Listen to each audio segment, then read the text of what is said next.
Hello and welcome to another episode of Kerbal Space Program in the series that I'm calling Escaping Kerbin. Today we're starting off in the science node because if you had seen the last episode, we had sent Max Hack Kerbin to the Mun, collected a whole mess of science, and so now we can unlock a whole bunch of new stuff. This heavier rocketry I ended up unlocking before I hit record by accident, and this Pila engine is going to be a huge player in our series going forward. So now I'm just trying to figure out what I want to do. I know that I want to send another crewed mission, this time out to Minmus, so I want to unlock that lander can so I could bring along scientists with me so I can reset my materials. And then the next thing that I get is all about communications, because I also need to make better quality satellites to create a communication network that'll reach from Kerbin to the Minmus. And then I'm looking forward and seeing what else would complement either a satellite or a lander can, because I'm kind of split between the two. I do need to set up the communications network at Minmus before I send out a probe, and I need to send out a probe before I send out a crewed lander, so it's going to be a little bit before we get to that part, but I'm excited to say that it's not going to be too long before we reach Minmus. We're actually going to be orbiting Minmus in today's episode. Today we are going to be setting up the communications network. Once again, if you're new to the series, this right here, I just needed to grab a quick bit of science to round out and forward one last node. I was only 1 point away from being able to unlock something, so I just slapped on a new experiment onto a probe core and just got what I needed. So here I end up grabbing precision control, and I think that was a great move because it gives us smaller engines and smaller fuel tanks. Oh, and I upgrade the mission control center, so now I can grab an unlimited amount of contracts. That'll help us because then we can grab whatever we want and work on whatever we want and have no limit to it. So the important part of the contracts that I just grabbed right there is that I have a contract for a high resolution altimetry scan of Minmus. So I wanted to grab that before we got started on our satellites. So now I'm working on what's going to be known as the fire amp, and that's going to be the main relay satellite for Minmus. And we're going to have 3 of them.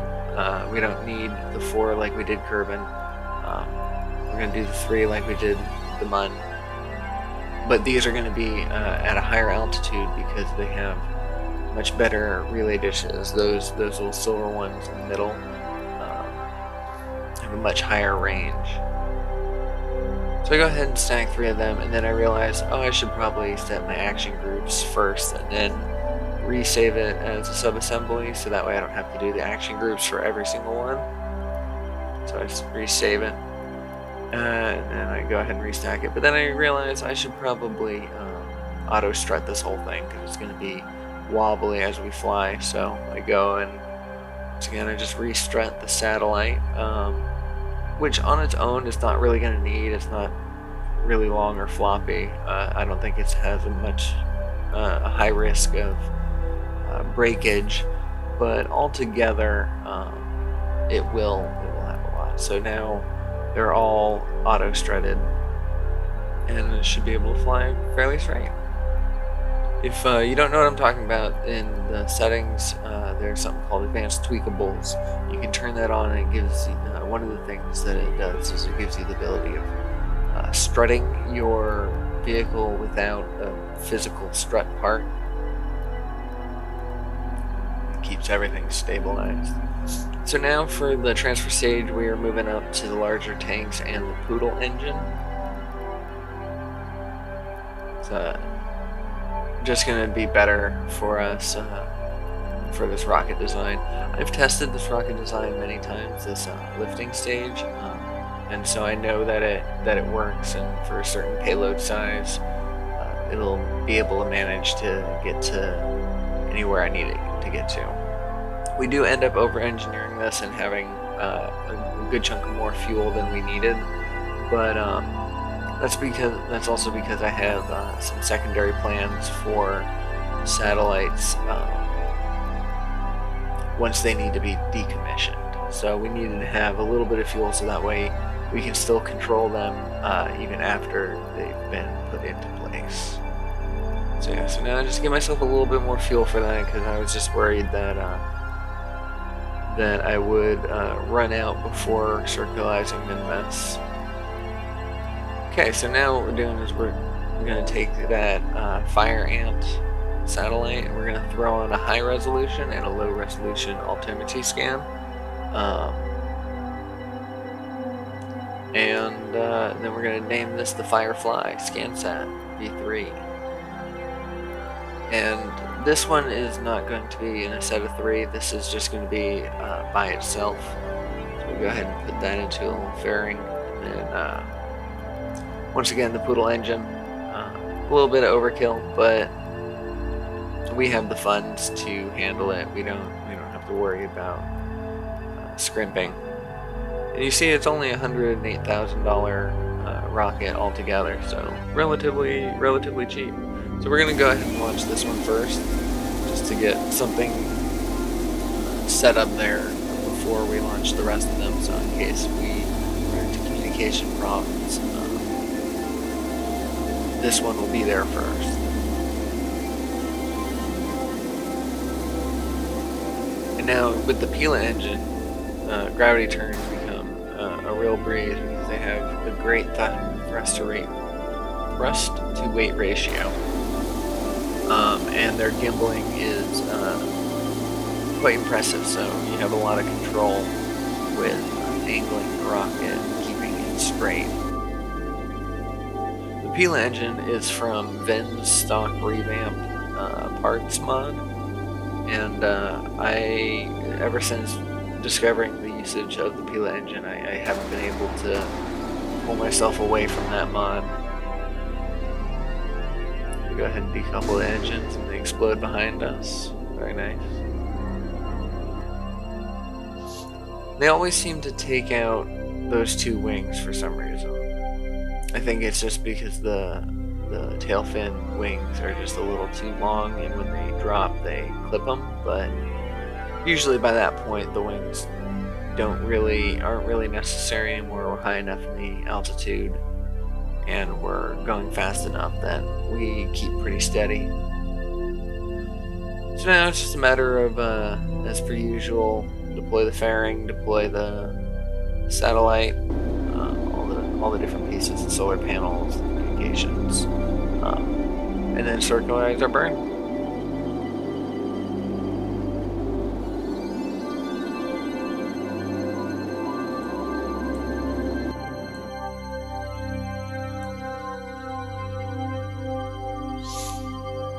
So yeah, so now I gotta lower the thrust on this so I can fine tune it a little bit more. I like having this amount of fuel left because it allows me to do my inclination change for Minmus without having to dip into the transfer stages fuel. In this case, with this particular design, I could have dipped into the transfer stages fuel perfectly fine. I probably should have actually just used the remainder of fuel tank that is right now to make the lower stage burn up in the atmosphere, get rid of the space trash, and then use the transfer stage to get back into orbit and then do the inclination change. That would have probably been the better idea, the more environmentally friendly idea. We do make a bunch of space debris in today's episode, but some of it we have plans for and we'll take care of later. But I'm getting ahead of myself. Let's just work on getting there.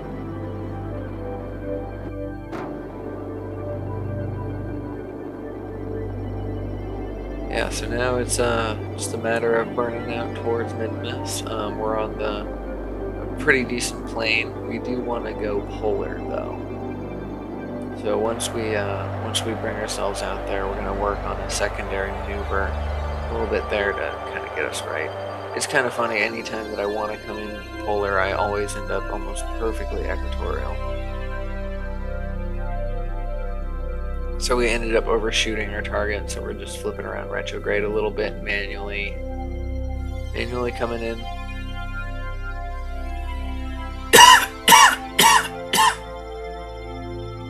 So we get this nice little northern approach, or impact I should say.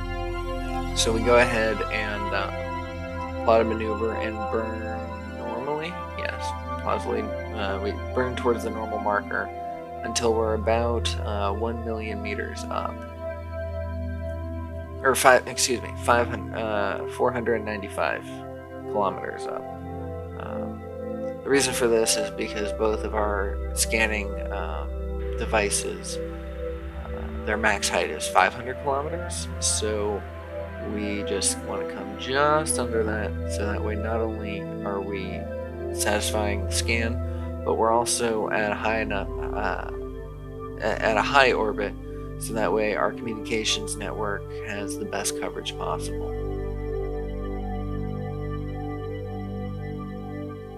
So there's Minmus, the first time we've seen it in this series. Very exciting. Farthest we've ever been in this series as well, making a lot of milestones with these probes.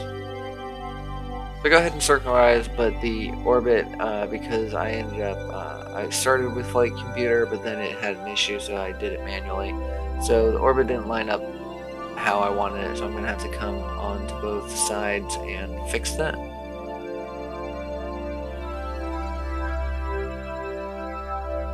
Just even it out, make it a nice circular orbit.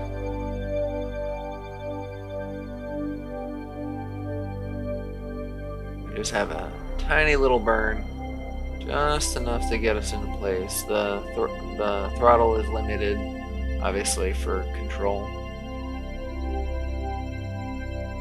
So now I'm gonna go ahead and rename this, so that way we have it separated from all the other ones. And then we're going to go ahead and deploy the scanners. This is going to passively scan through the planet and create a map of it. This is from the ScanSat mod. Very helpful, especially. It works with a bunch of other mods, so it's great for finding information about celestial bodies. Alright, so now we're going to launch the whole system. This was the very first time that I've ever designed and launched a communications network all in one shot. I was very happy to do it because it saved us a whole bunch of money, because we would have probably used the same delivery system each time, so that's 3 times for the tiny satellites, 3 launches out to Minmus. It's just not worth it. Yep, see, the boosters like to explode into themselves. And as you see again, we're missing the tail fins. Just, it's a sacrifice to have that kind of setup. So this was a fun little coordination of the solar panels. Rather enjoyed that.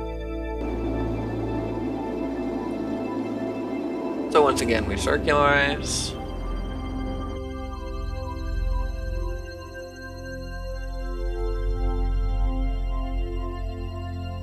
Now we plot our rendezvous, change our inclination.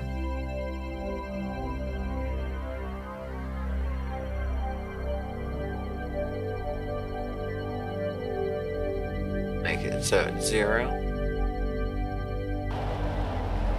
And it's a short burn because the engine is nice and powerful.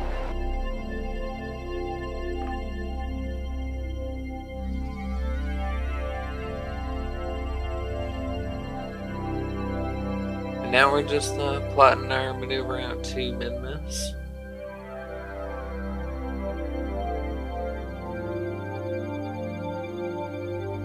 And this one we're going to be aiming for 1 million meters.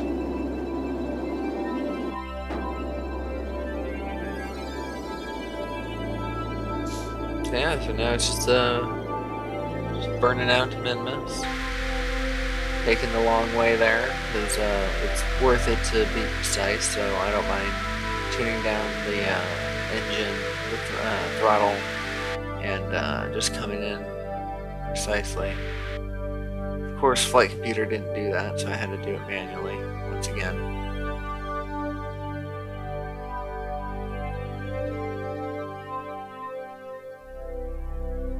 So if you're trying to set up a communications network with remote tech, this is kind of the way that I would go about it. First you create a communications network above Kerbin, as you saw in episode 3 of this series.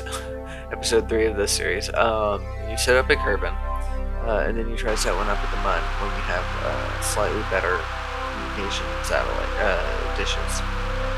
And then once you have even better ones from that, you set it out here, and then you replace the ones at the Kerbin and the MUN with the V3s, the ones that have the high rates. That way you can reach all the way from Kerbin to Minmus without a problem.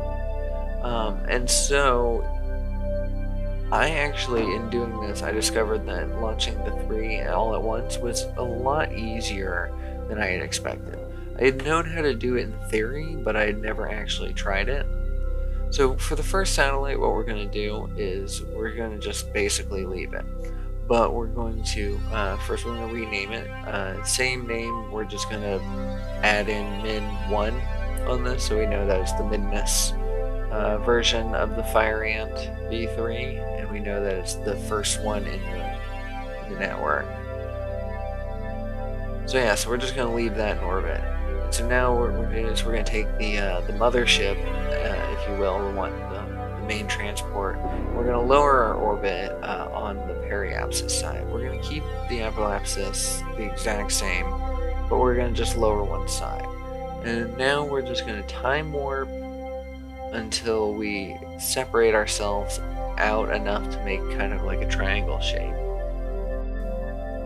So now this is pretty good, but it's not perfect. So what I'm going to do is I'm going to raise the apoapsis, so now the craft won't separate as quickly. So now that is about the distance that I think I want it at. It's a nice angle. So I go ahead and right back at the apoapsis, I plot in my maneuver to circularize it out. But what I do is I end up plotting the maneuver to use this one to circularize out, not the mothership. So this satellite will be putting itself back into position while the mothership will still be in the lower orbit, being able to catch up. So this one gets named as Min2. And so now, once again, I'm using the lowered orbit for the mothership to separate itself, and I'm trying to work for a triangle there. So go ahead and separate that out. The last one, I activate the engine, and then lower its thrust so I can have nice precision and make sure that it is at the appropriate spots. Makes a tiny, tiny little burn.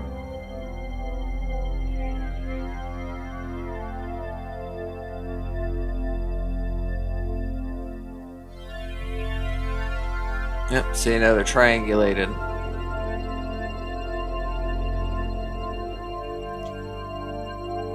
And now lastly, I want to make sure that their orbital period is all the same. Because if that is not correct, then it is kind of all for naught. So this has an orbital period of 1 hour and 40 minutes. I have the information in the flight engineer mod right there. But yeah, what you want to do is you want to make sure that all satellites are orbiting at the same orbital period. So for this network, it's going to be 1 hour and 40 minutes. So how you do that is you adjust your apoapsis and your periapsis, as well as your relative inclinations.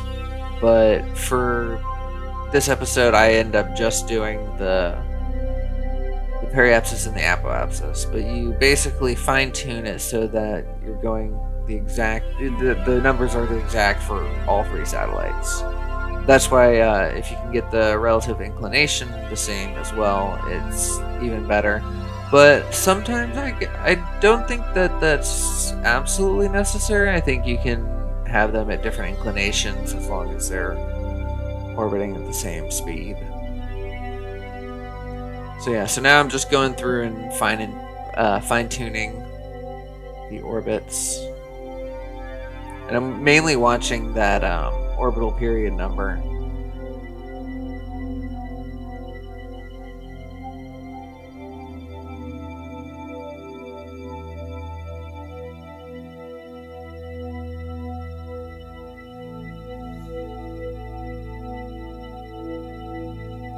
So go ahead and pick the different satellite.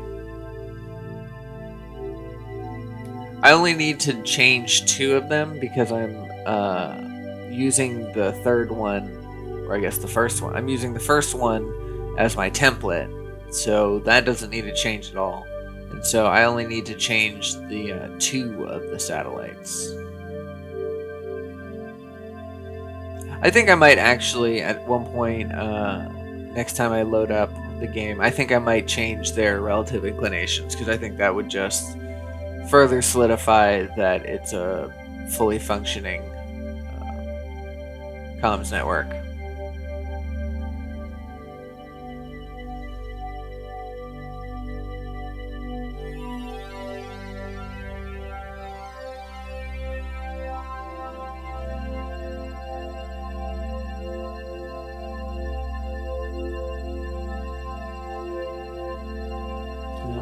Alright, so now lastly I'm going to switch to this. So the idea that I had before was I was just going to crash it into the planet, just get rid of it so it's not space debris. That's why I have the probe core and the communications antenna.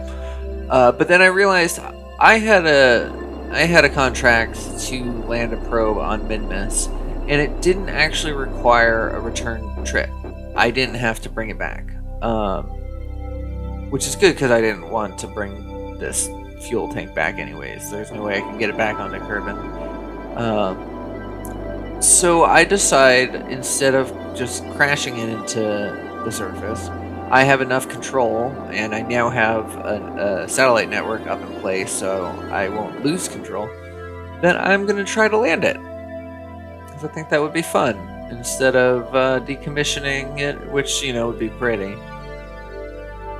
The other thing is I'm going to be setting up a base on Minmus, and part of that is going to be, it's going to have seismographs, whatever that word is, and so every time we impact a craft into the surface, it will take data, and that data will be turned into science and given to us. And so